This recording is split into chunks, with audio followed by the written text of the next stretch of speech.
Merhaba arkadaşlar, kanalıma hoş geldiniz. Bugün sizlerle bu uzun hırkayı örüyoruz. Boyunu bu şekilde uzun yaptım. Elbiselerin üzerine rahatlıkla giyebilirsiniz. Bunu daha kısa da yapabilirsiniz. Yaptığım örnek yetişkinlerde bütün bedenlere uygundur. Yakayı kurduktan sonra beden kısmını kendi vücut hatlarımıza göre oluşturuyoruz. Toplamda ne kadar ip kullandığımı video sonunda belirttim arkadaşlar. Şimdi sırasıyla yapım aşamasına geçebiliriz. Modele başlarken bu şekilde akrilik ip kullanacağım. İpim %100 akrilik. 454 gramda 932 metre ip varmış. Yurt dışında yaşam yabancı marka ip kullanıyorum. Benzer ipleri açıklama kısmına ekliyorum. Oradan bakabilirsiniz arkadaşlar. Kullandığım ipi video sonunda metre olarak belirtiyorum arkadaşlar. Yumak olarak belirtmiyorum. Çünkü her yumağın metrajı farklı. Bu da bir yumak. Bu şekilde bu da bir yumak. Gördüğünüz arada dağlar kadar fark oluyor. O yüzden yumak olarak belirtmiyorum. Metre olarak belirtiyorum. İpin tığ önerisi 6 mm. Ben de 6 mm tığ kullanacağım. Siz de ipinizin arkasındaki tığ önerisini kullanarak modele başlayabilirsiniz. İpinize göre tığ numarası da ince olabilir. Hiç sıkıntı değil. Yakaya aynı şekilde başlıyoruz. Zincir çekerek başlıyorum. Toplamda 76 zincir çekiyorum. Bir tane zincir dönüş için, 75 tane zincir de yaka için gerekli. Şimdi sırasıyla zincirimi çekiyorum.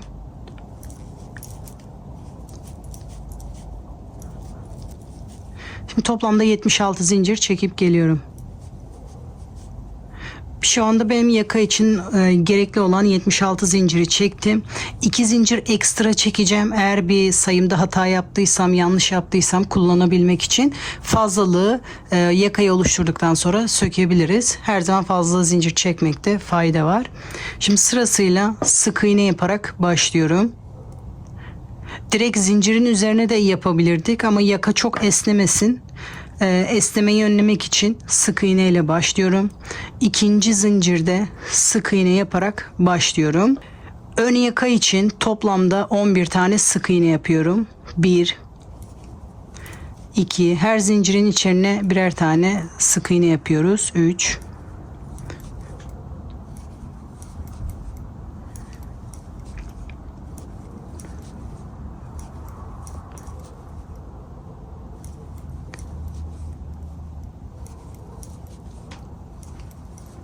Toplamda 11 tane sık iğne yaptım bu ön yaka için.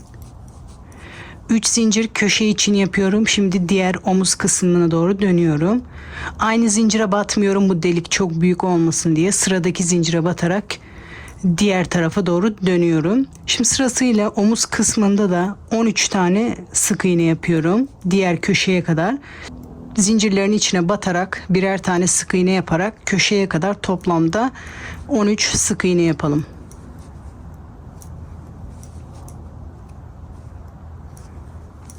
Bunu köşeye kadar yaparken arkadaşlar sizlerden ricam videolarıma bir beğen ve yorum yaparak destek olursanız arkadaşlar videolarımız daha çok kişilere erişir. Bu videoları hazırlamak gerçekten hiç kolay değil. Ben de emeklerimin karşılığını alabilmem için bir beğen ve yorum yaparak destek olabilirsiniz. Bu video sizin için faydalı olduysa yorum kısmında belirterek sizden sonra gelecek arkadaşların da videoyu izlemesine vesile olabilirsiniz. 13 tane sık iğne yaptım. Tekrar 3 zincir çekerek köşe yapıyorum. Sıradaki zincire batarak arka kısmını oluşturmaya başlıyorum. Şimdi ön yaka, omuz, arka tarafı başlıyoruz.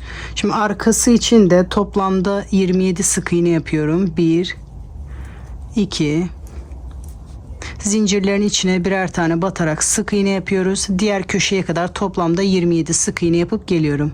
Sıra sonuna kadar geldim. Şimdi 27. sık iğneyi de yaptım. Arkayı da bu şekilde hazırlıyorum. Şimdi bu omuz kısmıyla aynı ölçü yapacağız. 3 zincir. Şimdi köşeyi yaptım. Sıradaki zincire batarak sık iğne yapmaya devam ediyorum. Burada yaptığımız 13 sık iğneyi burada da aynı şekilde yapıyoruz. Şimdi toplamda 13 sık iğne yapalım diğer köşeye kadar. 13 tane sık iğne yaptım. Şimdi ön yakayı yapıyorum. 3 zincir sıradaki zincire batarak toplamda 11 tane sık iğne yapıyorum. 11. sık iğneyi de yapıyorum. yakayı bu şekilde bitiriyoruz. Gördüğünüz gibi fazla zincir çekmiştim. Yakayı oluşturduktan sonra fazla zincirimi söküyorum. Her zaman fazla zincir çekmekte fayda var. Eksik gelirse oradan kullanabiliriz.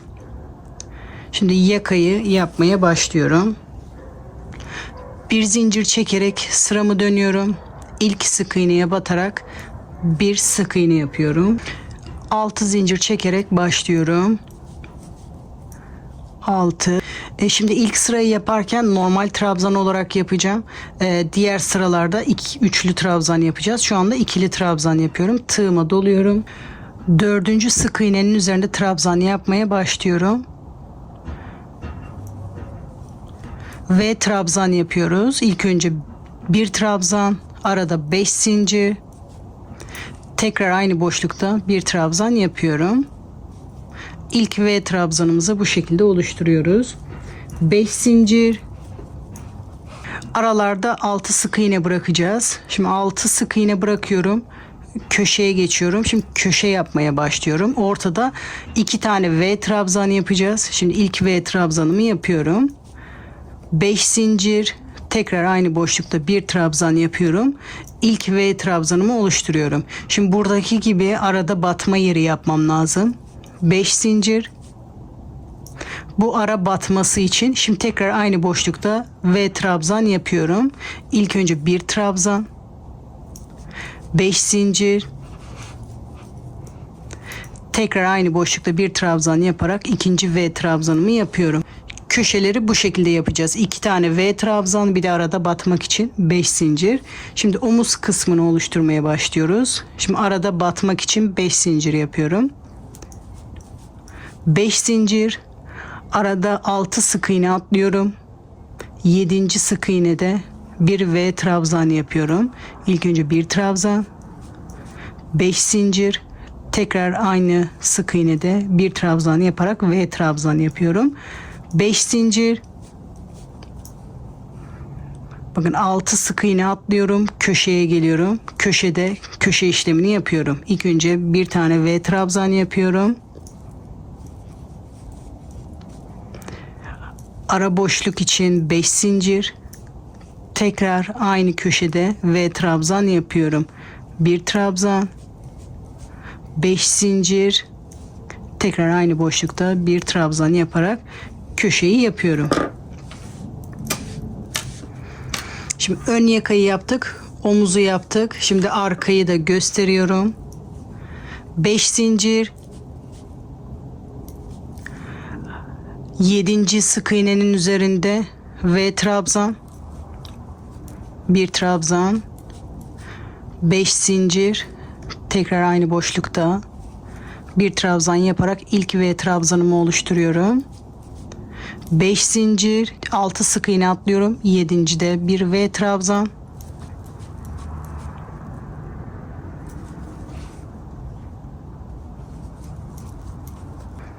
Beş zincir. 7. sık iğnenin üzerinde bir V trabzan.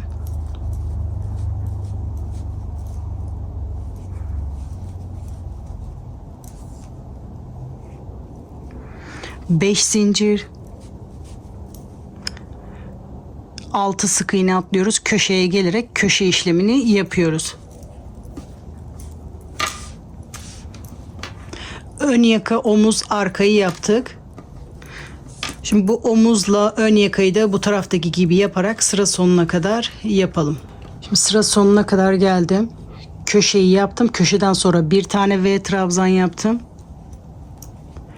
Şimdi başlangıç kısmıyla aynı olması için orayı yapacağım. 2 zincir, tığıma 2 sefer doluyorum. Yaka kasmasın diye orada üçlü trabzan yapacağım. Arada 3 sık iğne atlıyorum. Bu ilk dönüş yaptığım yerde ilk sık iğnenin tepesine bir tane üçlü trabzan yapıyorum bu şekilde. Sıramı bu şekilde tamamlıyorum. Bir zincir çekerek sıramı dönüyorum. Bu trabzan tepesinde bir sık iğne yaparak ikinci sıraya başlıyorum. Şimdi bu V trabzanların üzerine yaprak yapıyoruz. Şu anda yapacağım işleme yaprak diyorum. Buraları yaparken V trabzan, şu anda yapacağım işleme yaprak diyorum. Yaprak yaparken bu V trabzanların içinde bakın hiç zincir çekmeden direkt yaprağa başladım. Tek tarafta 5 trabzan yapıyorum.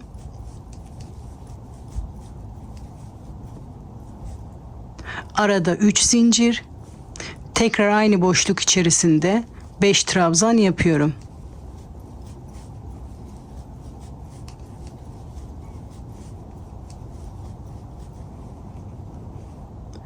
Bu arada 5 zincir yapmıştım. Direkt 3. zincire batarak da sık iğne yapabilirsiniz. Direkt boşlukta da bu şekilde bir sık iğne yapabilirsiniz.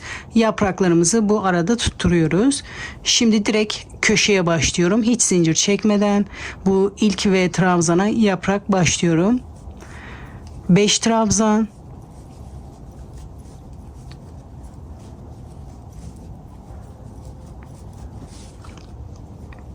Arada 3 zincir. Tekrar aynı boşlukta 5 trabzan yapıyorum.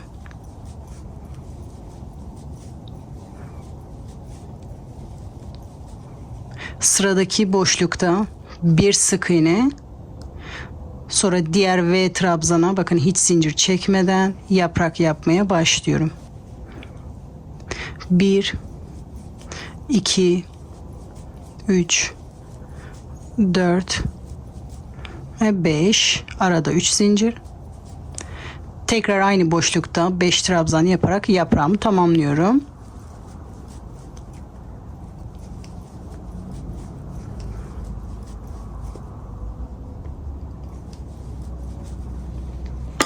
Şimdi köşedeki yapraklarımı yaptım. Önde bir tane, köşede 2 tane. Şimdi omuzda da bir tane yapacağım. Aradaki 5 zincire batarak boşlukta ortada bir sık iğne, hiç zincir çekmeden omuzdaki ve trabzanda yaprak yapmaya başlıyorum.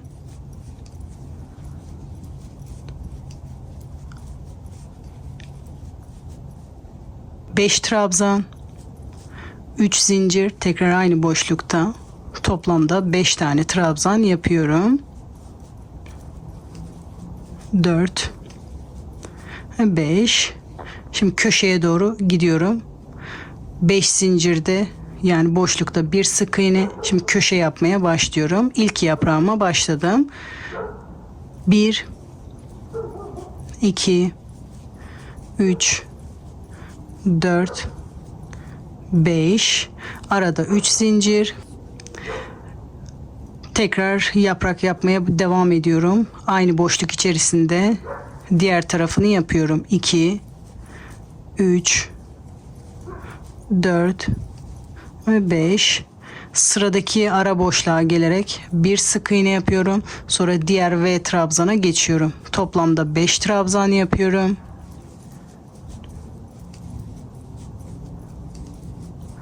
5, arada 3 zincir.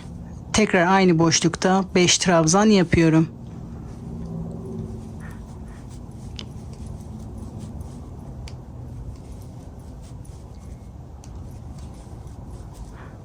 Sıradaki boşlukta bir sık iğne yapıyorum.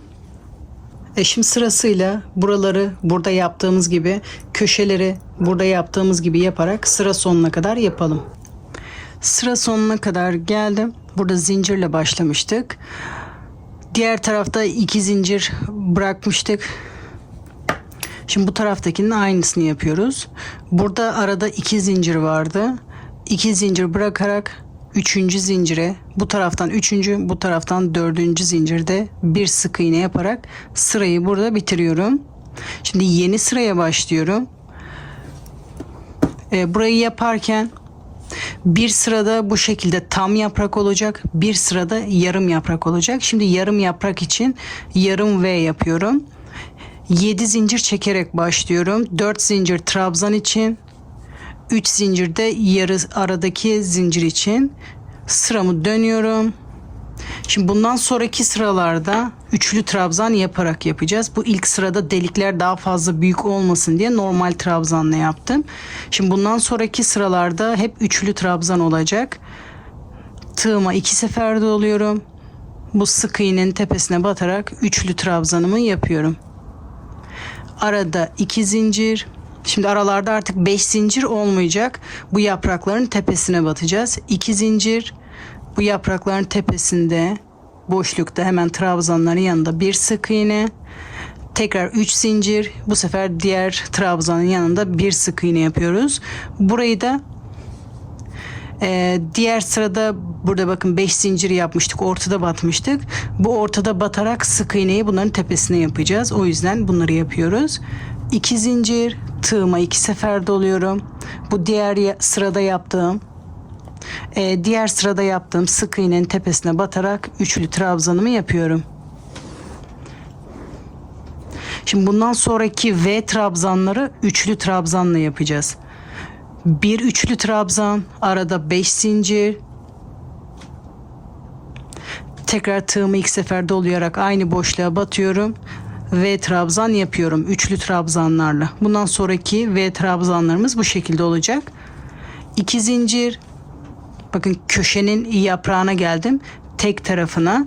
Şimdi modeli bu köşelerden büyüteceğiz. Bir yaprak beden için, bir yaprakta bu şu anda burası omuz. Bunu kol için kullanacağız. Şimdi yaprağın içinde trabzanın yanında bir sık iğne, 3 zincir, tekrar trabzanın yanında bir sık iğne. Şimdi bu ortada bu şekilde köşe yapmaya devam edeceğiz. 2 zincir, tığıma 2 sefer doluyorum. Bu sık iğnenin tepesine batarak üçlü trabzanımı yapıyorum. 5 zincir, tığıma 2 sefer doluyorum. Aynı sık iğne üzerinde üçlü trabzanımı yaparak ilk V trabzanımı yapıyorum. Sadece burada 5 zincir yapıyoruz köşede. Her sırada bu köşe aynı olacak. Sadece burada 5 zincir yapıyoruz. Çünkü ortada yaprak olmadığı için, batacak yer olmadığı için. Şimdi tekrar bir tane daha V trabzan yapıyorum. Tığıma 2 sefer doluyorum. Aynı sık iğnenin üzerinde üçlü trabzan yapıyorum. 5 zincir. Tığıma 2 sefer doluyorum. Tekrar aynı boşluğa batarak ikinci V trabzanımı yapıyorum. Bu V trabzan yaprak için, bu ara boşluk batmak için tekrar bir V trabzan. Şimdi tekrar 2 zincir çekerek sıradaki yaprağın tepesinde sık iğnemi yapıyorum. 3 zincir, tekrar aynı boşlukta bir sık iğne, 2 zincir. Bakın diğer sırada bir tane yaprak yapmıştık ama 2 tane ara boşluğumuz oldu. Şimdi buralara V trabzan yapıyorum. Tığıma 2 sefer doluyorum. Sık iğnenin tepesinde üçlü trabzanımı yapıyorum. 5 zincir. Tığıma 2 sefer doluyorum. Tekrar bir trabzan yapıyorum.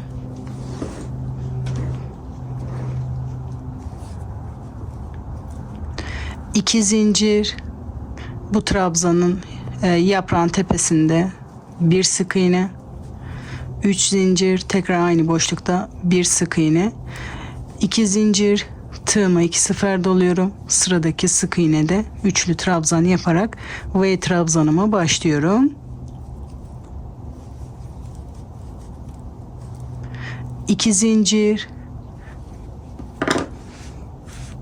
Şimdi köşeye geldim. Köşenin yaprağına batarak bir sık iğne, 3 zincir, tekrar aynı boşlukta bir sık iğne.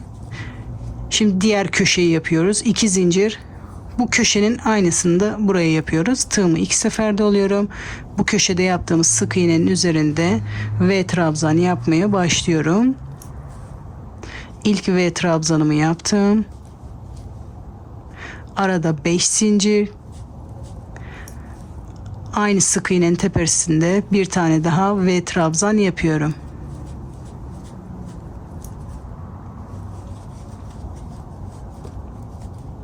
2 zincir, sıradaki yaprağın tepesine batarak sık iğne yapıyorum.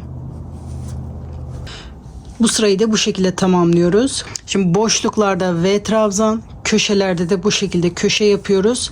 Şimdi bu kenar ve köşeleri de burada yaptığımız gibi yapıyoruz. Boşluklarda V trabzan, köşeyi de buradaki gibi sıra sonuna kadar bu yaprağın tepesine kadar yapalım. Bu sonunda da yarım V trabzan yapacağız. Buraya kadar yapalım. Şimdi sıra sonuna kadar yaprağın oraya kadar geldim. Şimdi sıra sonunda da yarım yaprak yeri yapmam lazım. Bu başlangıçta yaptığım gibi. Bu yaprağın tepesine battıktan sonra 2 zincir, tığıma 2 sefer doluyorum. Bu başlangıçta yaptığım sık iğnenin tepesine batarak üçlü trabzanımı yapıyorum.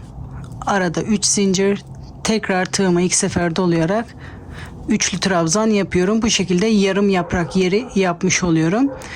Şimdi 4 zincir çekerek sıramı dönüyorum.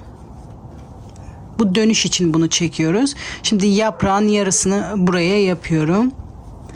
Toplamda 5 trabzan yapıyorum. Normal ikili trabzanlar. Bu yapraklarda hep aynı olacak. Normal ikili trabzan yapıyoruz.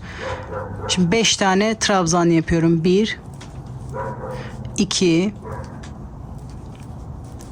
3 4 5. Bu ilk sırada bu aralarda zincire batmıştık. Burada da bu yaprakların tepesinde yaptığımız 3 zincirlere batacağız artık bundan sonra. Bunun tepesine batarak bir sık iğne. Şimdi hiç zincir çekmeden diğer V trabzana gelerek yaprak yapmaya başlıyorum. Tek tarafta 5 trabzan.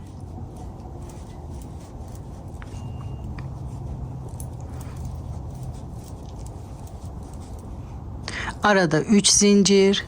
Tekrar aynı boşlukta 5 trabzan yapıyorum.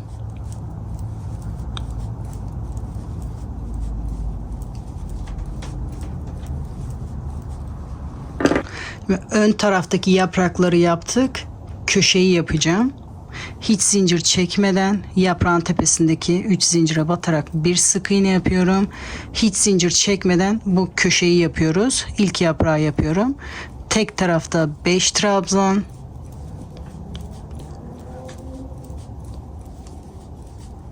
Arada 3 zincir. Tekrar aynı boşlukta 5 trabzan yapıyorum.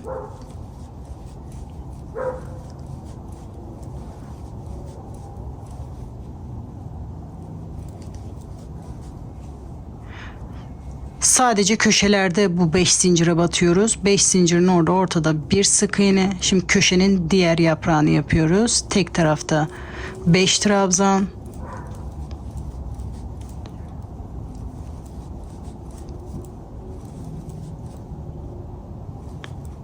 Arada 3 zincir. Tekrar aynı boşlukta 5 trabzan yapıyorum.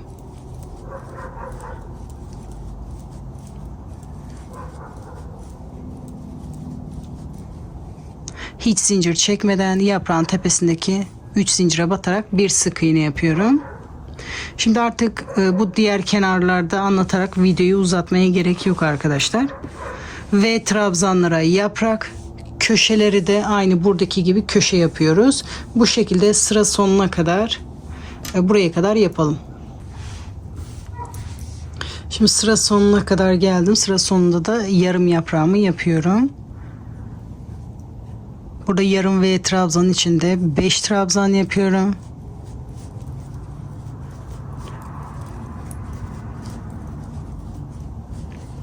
Yaprağın yarısını yaptım. Şimdi bu kenardakiler gibi trabzan yapacağım. En sonunu üçlü trabzan yapıyorum. Bu yaka kısmı kasmasın diye. Buradan 2, 3, 4. zincirin içinde üçlü trabzanımı yapıyorum. Sırayı bu şekilde bitiriyorum. Şimdi modeli yaparken buralar hep aynı aslında. Bir tane V trabzan üzerine yaprak yapıyoruz. Köşelerde aynı. Sadece bu başlangıç ve bitiş kısımlarında 4 sırayı tekrar edeceğiz. Şimdi ilk 2 sırası bu. 2 sırayı daha göstereceğim. O şekilde bunu büyütmeye devam edeceğiz. Bir zincir çekerek sıramı dönüyorum. Yani aslında şu 2 sırayı da tekrar edeceğiz ama burada başlangıçta farklı yaptığımız için onu saymıyorum. Şimdi ilk 2 sıra bu. Şimdi yeni sıraya başlıyorum. Bir zincir çektikten sonra trabzan tepesinde bir sık iğne yapıyorum. Şimdi tam burada yaprak yapacağız. Bir sırada yarım yaprak yapacağız. Bir sırada buradaki gibi tam yapacağız.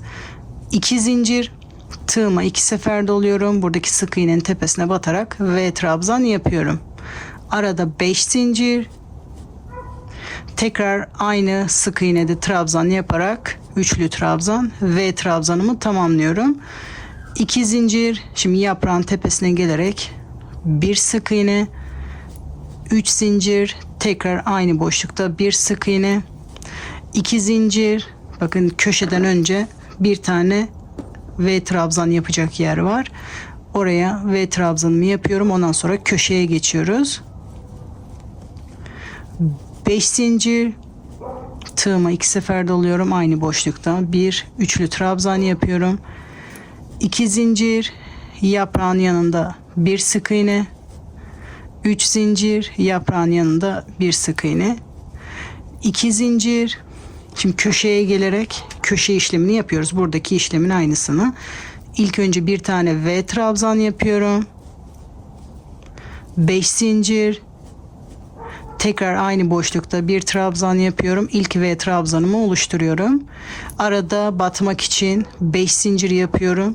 5 zincir yaptıktan sonra tekrar bir tane daha V trabzan yapıyorum. 5 zincir. Tekrar bir üçlü trabzan yaparak ikinci V trabzanımı yapıyorum. Bir tane V trabzan yaprak için, burada arada batmak için, tekrar yapmak için bir V trabzan yaptım. 2 zincir, yaprağın içinde bir sık iğne yapıyorum. Şimdi diğer tarafları tekrar göstermeye gerek yok. Boşluklarda V trabzan, bu köşenin ortasında da köşe için bu şekilde çoğaltma yaparak 2 tane yaprak yeri 2 tane V trabzan yapıyoruz. Bu şekilde aynı şeyi tekrarlayarak kenarlarda tekli, köşelerde ikili V trabzan yaparak sıra sonuna kadar, buraya kadar yapalım. Sıra sonuna kadar geldim. Sıra sonunda da 2 zincir çekip, bakın burada 4 zincir çekmiştim. 4. zincire batarak bir sık iğne yapıyorum. Sıramı burada bitiriyorum. Bir zincir çekerek sıramı dönüyorum. Şimdi burada şu sırada yaptığımızı yapıyoruz. Sık iğnenin tepesinde bir sık iğne,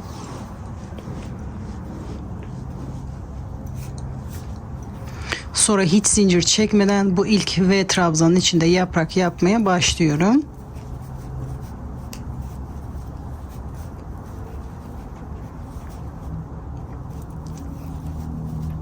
Arada 3 zincir, tekrar aynı boşlukta 5 trabzan yapıyorum.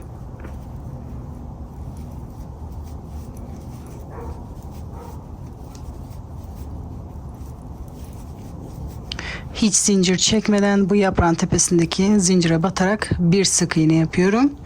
Şimdi bundan sonra videoyu uzatmamak için buraları tekrar göstermeye gerek yok arkadaşlar. Bu ve tekli ve trabzanlarda bir yaprak, köşelerde 2 yaprak yaparak bunu sıra sonuna kadar bu şekilde tamamlayalım. Sıra sonuna kadar geldim. Son yaprağı yaptım. Bu sıra başında yaptığım bir sık iğnenin tepesine batarak sık iğnemi yapıyorum. Daha önce bahsettiğim gibi bu örneği şu 4 sırayı tekrar ederek yapıyoruz arkadaşlar. Bu aralarda aynı 2 sırayı tekrar ediyoruz. Ama başlangıç ve bitiş kısımlarında şu tam yaprağı ve yarım yaprağı yaptığım 4 sırayı tekrar ederek bunu büyütmek istediğimiz büyüklüğe kadar büyütüyoruz. Sadece şu başlangıcını son bir defa göstereyim. 7 zincir çekerek yeni sıraya başlıyorum. Sıramı dönüyorum. Bakın üçlü trabzan yapıyorum aynı boşlukta.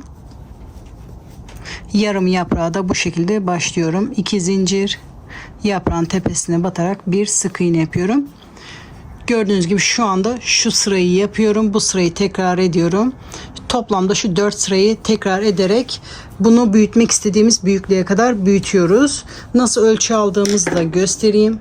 Ölçü alırken de şu şekilde alıyoruz.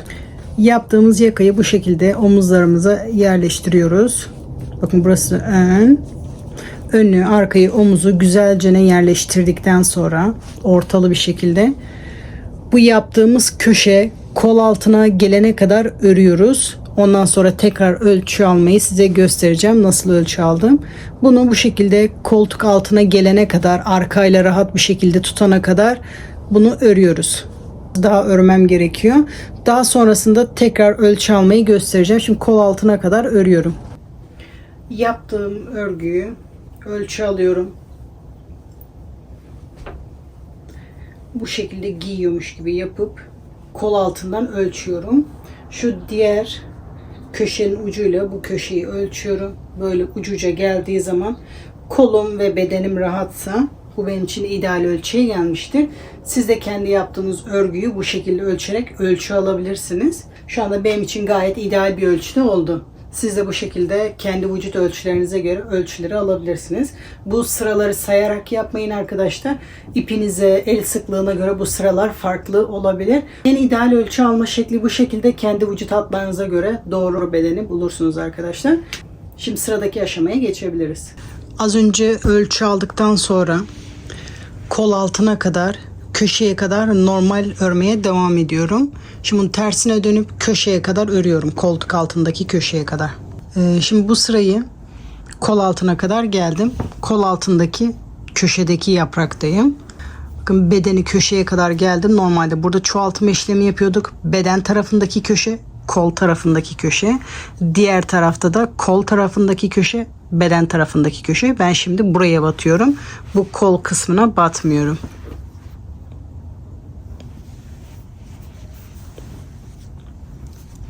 Beden tarafındaki köşeye batarak bir sık iğne yapıyorum. Bu yaprakların üzerinde yaptığımız 3 zincir oluyor. Diğer sırayı yaparken bunun ortasına batacağız. 2 zincir. Sonra normal sırama devam ediyorum. Arada V trabzan yapıyorum. 5 zincir. Tekrar aynı boşluğa batarak trabzan yaparak V trabzanımı tamamlıyorum. 2 zincir. Köşeye gelerek bir sık iğne. 3 zincir, aynı boşluk içerisinde bir sık iğne yapıyorum.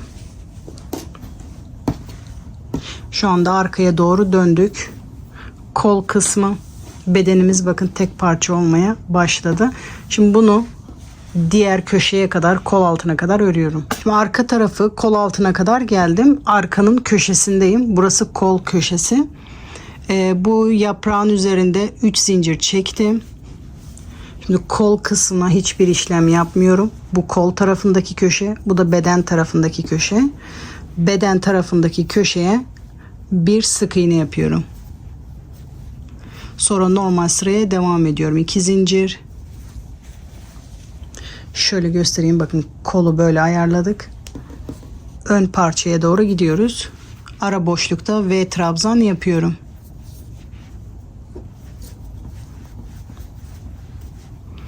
5 zincir, aynı boşlukta trabzan yaparak V trabzanımı tamamlıyorum. 2 zincir, sıradaki yaprağın köşesine gelerek sık iğne yapıyorum. 3 zincir, aynı boşlukta bir sık iğne yapıyorum. Bunu da bu şekilde sıra sonuna kadar yapalım. Sıra sonuna kadar geldim. Normal sırada yaptığım işlemi yaparak sırayı dönüyorum. 4 zincir, diğer yöne doğru dönüyorum. Şimdi kolları iptal ederek beden tek parça oldu. Şimdi normal sırada yaptığımız işlemi yaparak devam ediyoruz. 5 trabzan,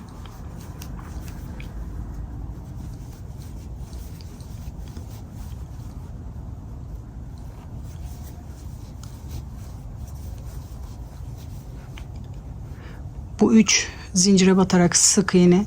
Şimdi bu kısmı normal sıralarda yaptığımız gibi bu kol altına kadar yapalım. Kol altına kadar geldim.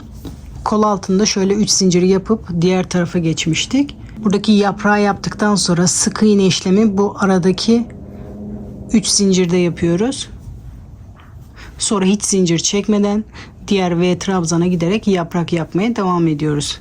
Kol altında bu şekilde geçiyoruz. Diğer kol tarafını da aynı şekilde yapıyoruz. 3 zincir, tekrar aynı boşluk içerisinde 5 trabzan.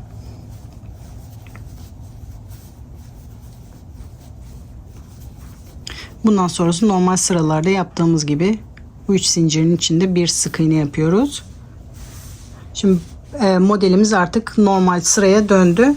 Diğer kol altında aynı şekilde yapıyoruz. Sıra sonuna kadar tamamlayalım. Bunu da sıra sonuna kadar yaptım. Bakın kol altı aynı şekilde sıra sonuna kadar geldim. Normal sırada yaptığım işlemi yapıyorum. Sıramı dönüyorum. Şimdi bundan sonrası aynı. 2 sırayı tekrar ederek devam ediyoruz.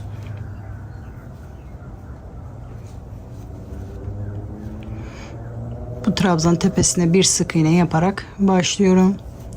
2 zincir, sıradaki boşlukta V trabzan yapıyorum. 5 zincir,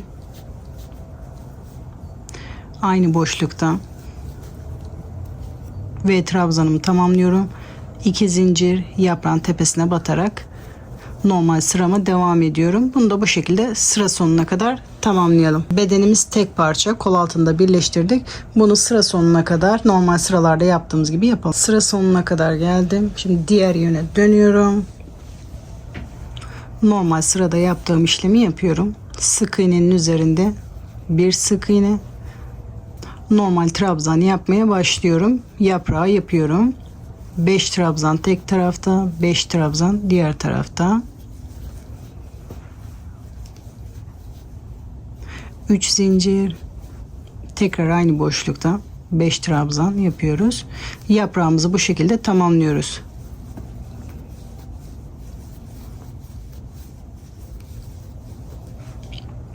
Sıradaki boşluğa batarak bir sık iğne yapıyorum. Şimdi bu beden kısmını da yapmak istediğimiz uzunluğa kadar bu şekilde uzatıyoruz. Şimdi bunun kol altını birleştirdikten sonra tekrar üzerimizde giyip bir prova yapalım. Bedeni, kol kısmı bizim için ideal ölçümü. Bunu tekrar kontrol edelim yol yakınken, çok fazla örmeden. Prova ettikten sonra her şey normalse bunu örmeye devam edebiliriz. Şimdi bu son 4 sırayı tekrar ederek bunu yapmak istediğimiz uzunluğa kadar yapıyoruz. Bu 4 sırada sadece şu başlangıç ve bitiş kısımları farklı. Diğer kısımlar normal sıralarda hep aynı. Şimdi bunu 4 sırayı tekrarlayarak yapmak istediğimiz uzunluğa kadar yapalım. Ben hırkayı yapmak istediğim uzunluğa kadar yaptım. Etek ucuna lastik yapmayacağım arkadaşlar. Bu şekilde sivri olarak bırakmak istiyorum. Siz buna lastik yapmak istiyorsanız bu son sırayı şu V trabzanlı sıra olarak buraya yapıp ondan sonra lastik kısmını yapabilirsiniz. Şu zincirli V trabzanlı yaptığımız sırayı son sıra yaparak koldaki gibi lastik başlayabilirsiniz arkadaşlar. Etek ucuna lastik yapmayacağım. Videoyu da çok fazla uzatmak istemiyorum. Lastik kısmını daha rahat çalışabilmek için ilk sırayı sık iğne yapacağım. Bakın hiç ipimi koparmadan bedene devam ediyorum. Bedenin yüzü benim tarafımda. Bu şekilde başlıyorum. Şimdi bu ilk trabzanın tepesinde bir sık iğne. Bu trabzanın üzerinde 3 sık iğne. Bu trabzanı battığım zincirde bir sık iğne. Bu yaptığımız zincirin üzerinde 3 sık iğne. Bakın burada bir sık iğne var. Sık iğnenin üzerinde bir sık iğne. Sıradaki sık iğnenin orada bir sık iğne. Bakın trabzanın tepesinde bir sık iğne. Bu trabzanın üzerinde 3 sık iğne. Çok marullaşma ya da kasma olmadan burası düz olması için bu şekilde devam ediyorum. Bakın trabzanı battığım zincirde bir sık iğne. Zincirin üzerinde 3 sık iğne. Burada battığımız sık iğnelerin, trabzanların olduğu yerlere de birer tane batıyoruz. Bakın ikinci sık iğne. Burada trabzanın tepesinde bir sık iğne. Bu şekilde köşeye kadar, yaka köşesine kadar devam ediyoruz arkadaşlar.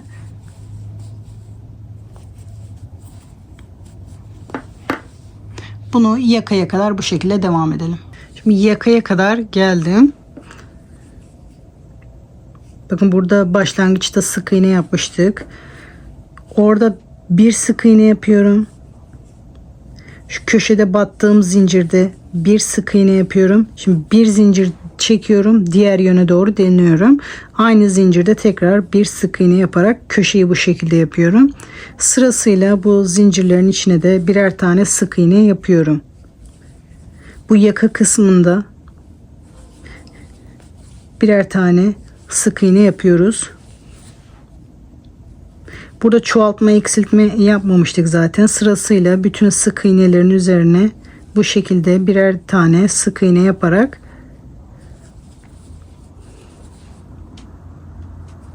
sıra sonuna kadar yapalım arkadaşlar.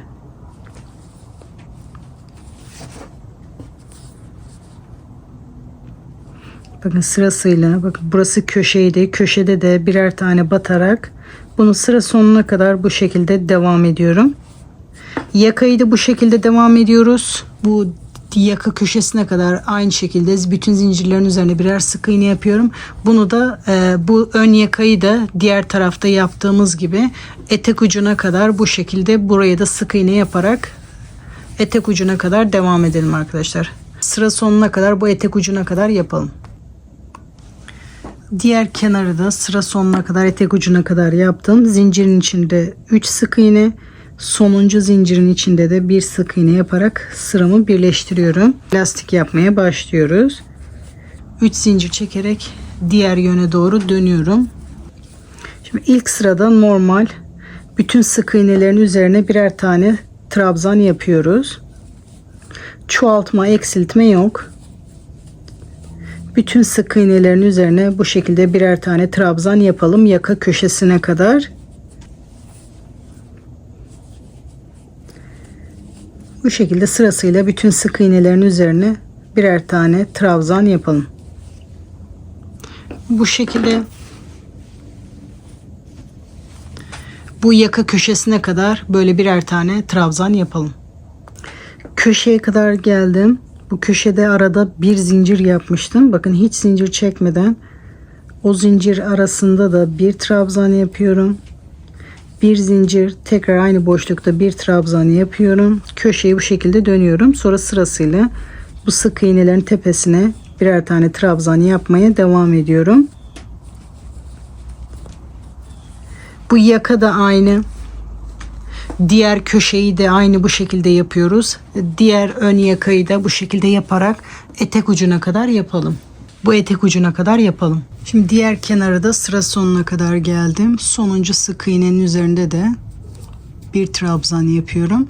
Bu sırayı burada bitirip diğer sıraya başlıyorum. 3 zincir çekiyorum. Diğer yöne doğru dönüyorum. Bu sırada trabzanların tepelerine batmayacağız. Sırasıyla bir düz, bir ters bu şekilde trabzanların arkasından beri trabzan yapacağız. Buna batmıyorum. İkincisinde düz.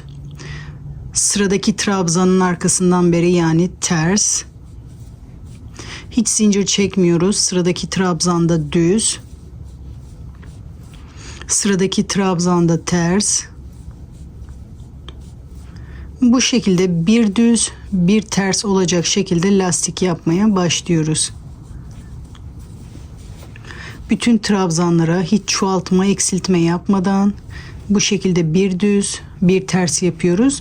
Bu işlemi köşeye kadar yani yakadaki köşeye kadar devam ediyoruz. Bir düz bir ters yapıyoruz. Sonra yakadaki köşede de çoğaltma işlemi yapacağız. Bunu yakaya kadar yapalım. Yakaya kadar bu şekilde yapalım. Yaka köşesine kadar geldim. Bu arada bir zincir çekmiştik. Tekrar orada bir trabzan yapıyorum. Bir zincir, tekrar aynı boşlukta bir trabzan yapıyorum. Sonra normal lastik yapmaya devam ediyorum. Burada düz olarak bitmişim. Burada da düz olarak başlıyorum. Sonra sırasıyla ters,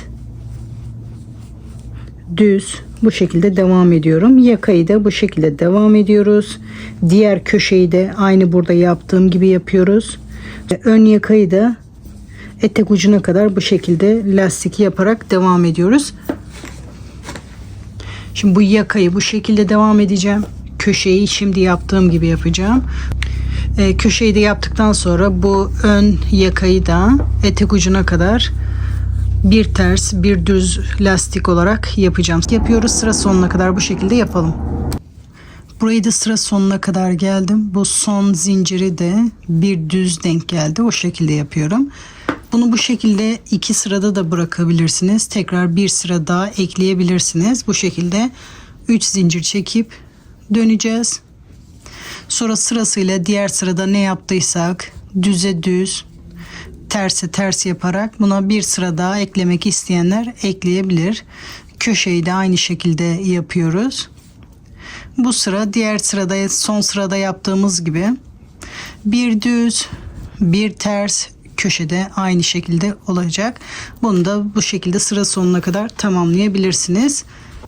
Ben bunu 2 sıra olarak tutacağım. Siz de kaç sıra yapmak istiyorsanız yapabilirsiniz. Modeli yelekte yapabilirsiniz. Önde yaptığımız lastiği kolda da yaparak yelekte yapabilirsiniz.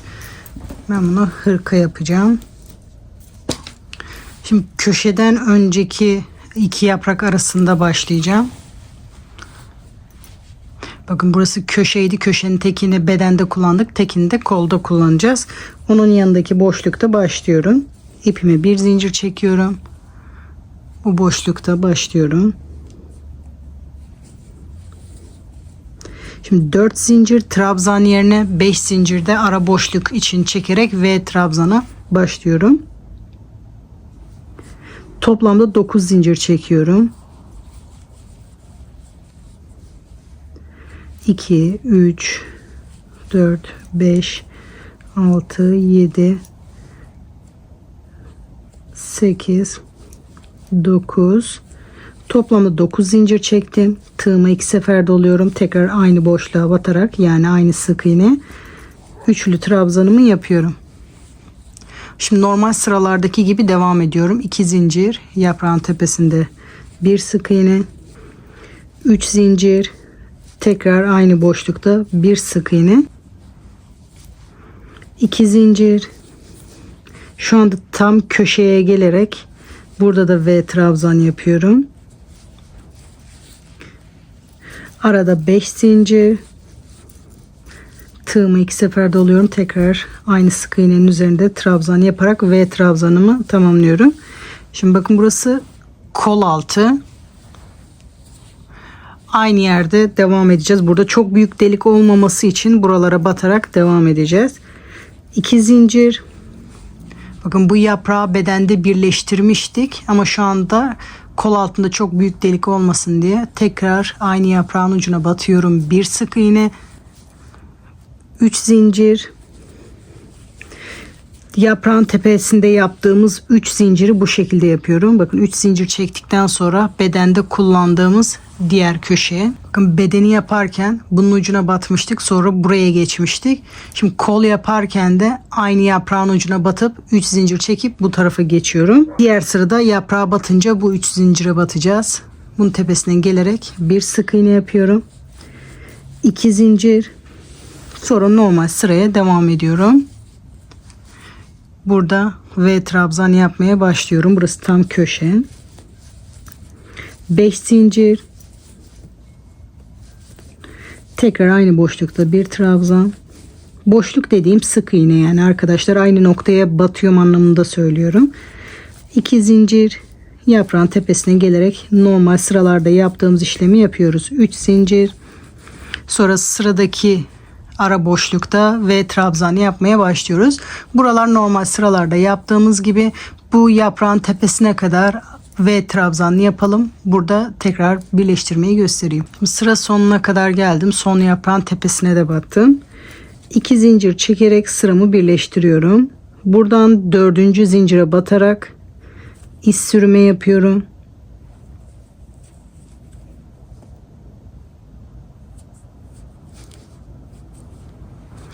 Sıramı birleştiriyorum. Şimdi yaprak yapmaya başlıyorum. 3 zincir ilk trabzan için ve normal yaprak yapmaya başlıyorum. Toplamda 5 trabzan yapıyorum. 3, 4, 5. Burası normal. 3 zincir. 3 zincir. Tekrar aynı V trabzan içinde 5 trabzan daha yaparak yaprağın diğer tarafını yapıyorum.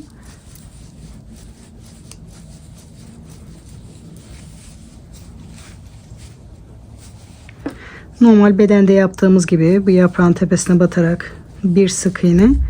Şimdi bu köşede yaptığım V trabzan içine yaprak yapıyorum.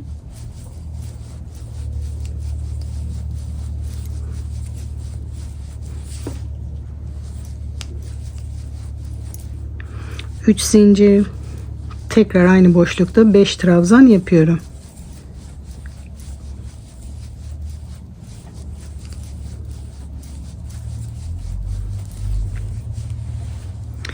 Şimdi yaprakların üzerinde battığımız 3 zinciri burada yapıyoruz. Bakın 3 zincir çekip diğer tarafa gitmiştik. Direkt bu boşlukta bir sık iğne yapıyoruz.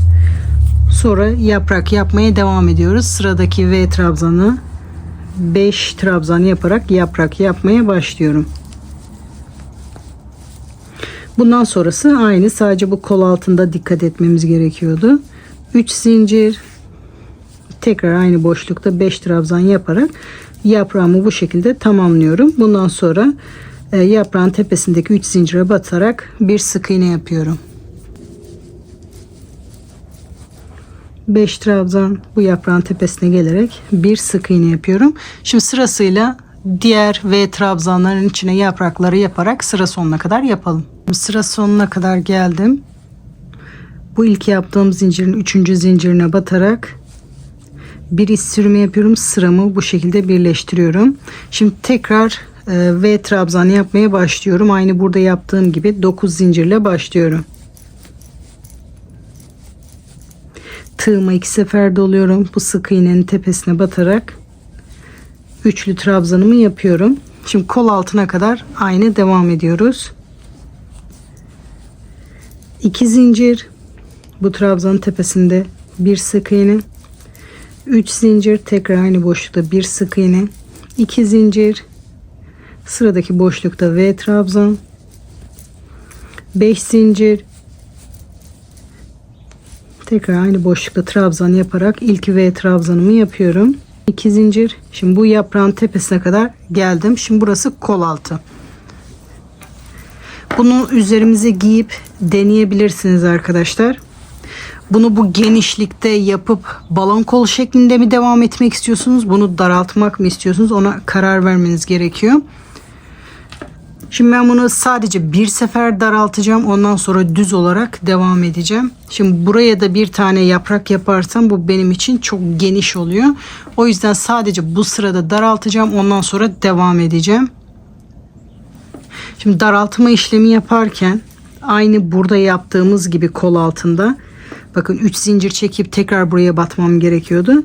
Şimdi 3 zincir çekip diğer yaprağın tepesine batıyorum. Burayı iptal etmiş oluyorum. Daraltmış oluyorum.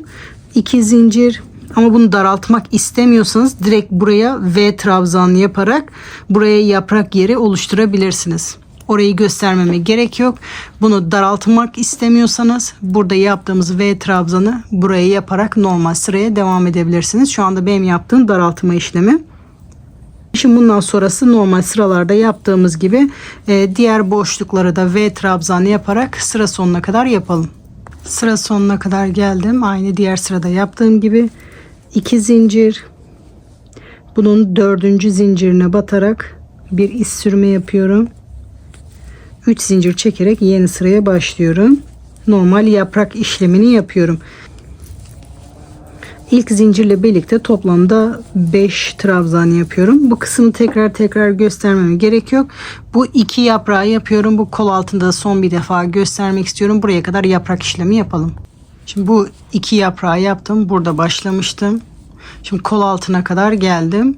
Bu ara boşlukta bir sık iğne yapıyorum. Hiç zincir çekmeden bu taraftaki diğer yaprağa geçerek yaprak işlemini tamamlıyorum.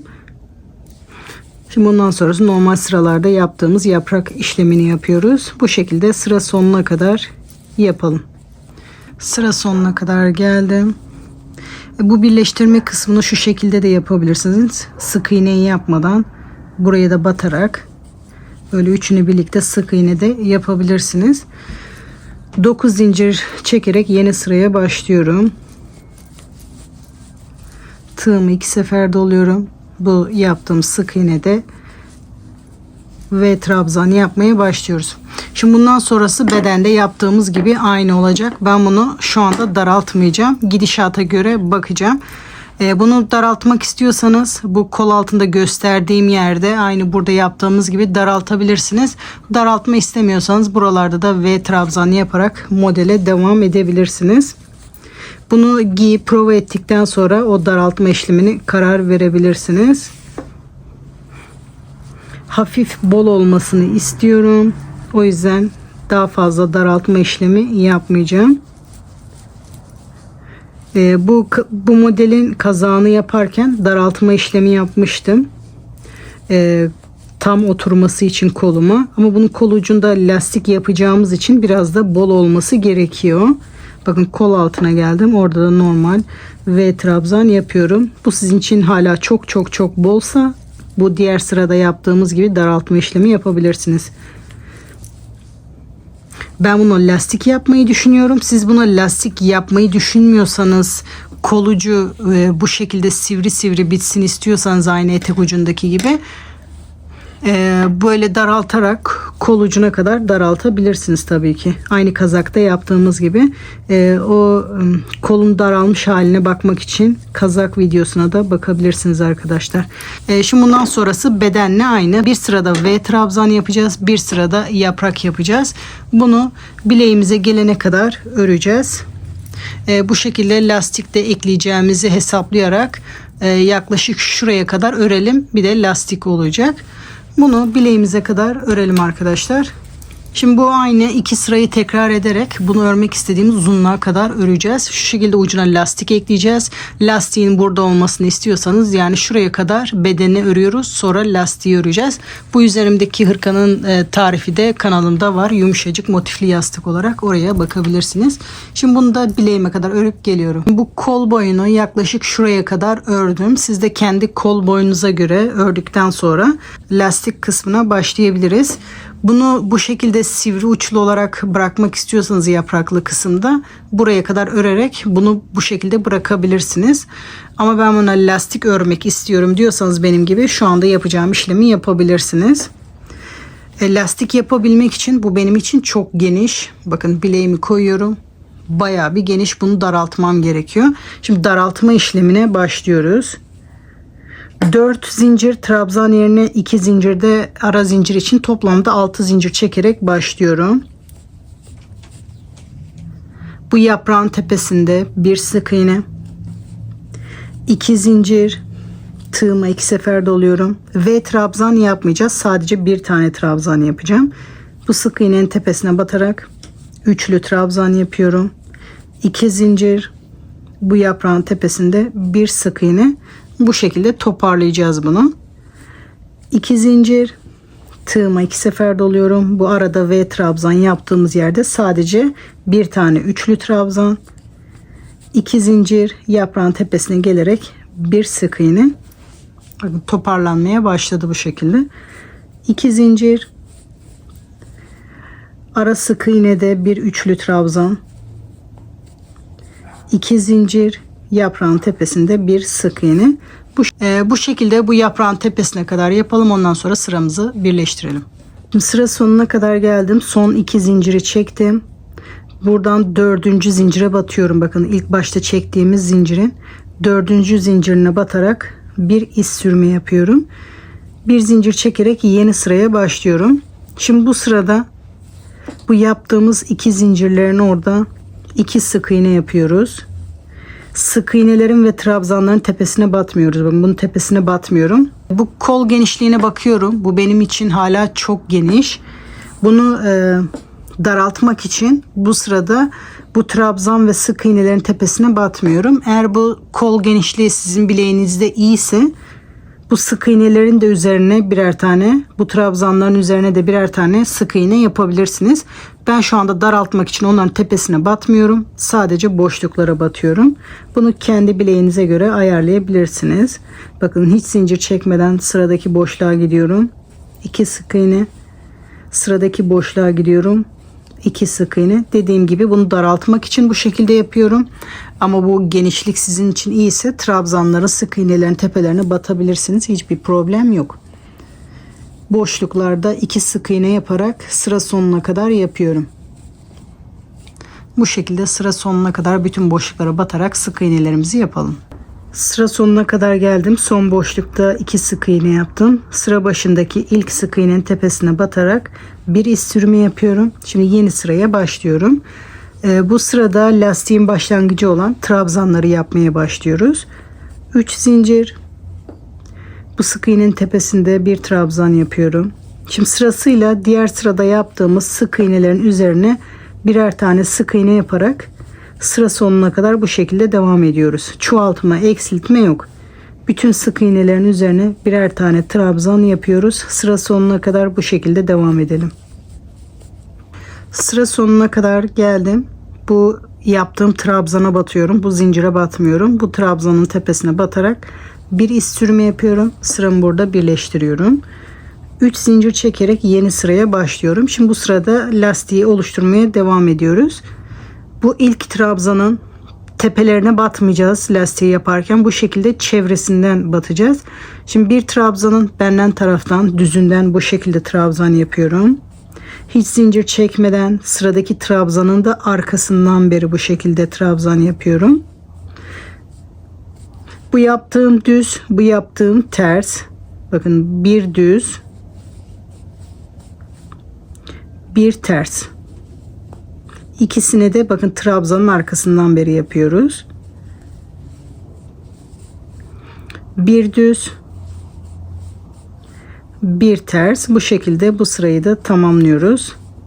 Sıra sonuna kadar bir düz, bir ters olarak devam ediyoruz arkadaşlar. Sıra sonuna kadar yapalım. Sıra sonuna kadar geldim. Bu trabzanın tepesine batarak sıramı birleştiriyorum. 3 zincir çekerek yeni sıraya başlıyorum. Aynı diğer sırada yaptığım gibi düze düz, terse ters yapıyorum. Bu şekilde lastiğimizi tamamlıyoruz. Diğer sırada yaptığım düz, diğer sırada yaptığım ters. Bu şekilde sıra sonuna kadar tamamlayalım. Bu sırayı da sıra sonuna kadar geldim. Sıramı birleştiriyorum. Şimdi bundan sonra bu aynı sırayı tekrar ederek bunu yapmak istediğiniz genişliğe kadar yapalım. Bu aynı sırayı tekrar ederek bunu yapmak istediğimiz genişliğe kadar yapalım. Bu genişlikte de bırakabilirsiniz. Daha fazla da ekleyebilirsiniz. Ben şimdi buna 2 sıra daha ekleyip geliyorum. Şimdi sıra sonuna kadar geldim. Bu trabzanın tepesinde bir iz sürümü yaparak ilmeğimin içinden geçiriyorum. İpimi burada kesiyorum. Sonra bu ipi arkada saklıyoruz. Toplamda 5 sıra lastik ördüm. Aynı şekilde diğer kolu da hazırlıyorum. 2 kolu da bitiriyorum. 2 kolu da hazırladım. Kolları bitirdim. Modelin bitmiş hali bu şekilde. Bunu istediğiniz uzunlukta yapabilirsiniz. Ben bileklere kadar uzun yaptım. Bunu istediğiniz uzunlukta yapabilirsiniz. İpimde 454 gramda 942 metre ip vardı. 2 adet ip kullandım bunun için. Toplamda hesaplayarak siz de kendi vücut ölçülerinize göre bunu yapabilirsiniz arkadaşlar. Gördüğünüz gibi yapılışı bu şekilde, istediğiniz şekilde kombinleyebilirsiniz. Etek, pantolon, elbise istediğiniz şekilde kombine edebilirsiniz. Ben bunu elbiseyle giymek istediğim için o yüzden bunu uzun yaptım. Umarım siz de beğenmişsinizdir. İpim ütülenebilir ip olmadığı için bunu ütüleyemedim. Hafif düzelterek bu şekilde giydim. Siz bu hırkayı nasıl buldunuz çok merak ediyorum arkadaşlar. Fikirlerinizi yorumlarda bekliyorum. Yapacak arkadaşlara kolay gelsin diyorum. Sıradaki videolarda görüşmek üzere.